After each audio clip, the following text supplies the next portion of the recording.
1950s, a hotel called the Cross Keys Hotel.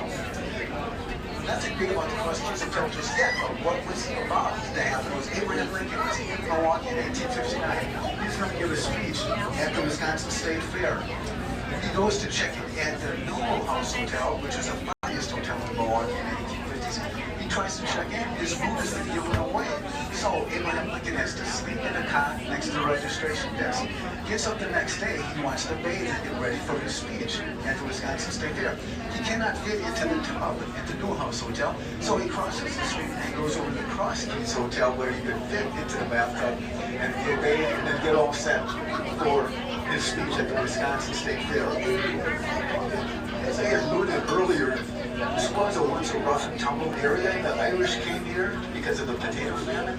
It had a great place to move and open or build a small residence. Gave the Irish people easy access to jobs. There were facts to work on, railroads to work on, industries that lined the Milwaukee River they could work on. Plenty of manual labor that they could take on. They could build in the swampland, great new streets, lay railroad tracks. The third ward here was known as the Blood Third because it had the most taverns in a concentrated area in Milwaukee. Consequently, had the most arrests. There was a tragic fire in 1892, and that changed the complexion of the Third Ward dramatically. There was an explosion at the Union Oil and Company. Strong winds pushed that fire east to Lake Michigan where we're heading, and south to Erie Street in that direction. Crowds of spectators lined and watched that fire. By midnight, 20 city blocks in the Third Ward were either partially or completely destroyed.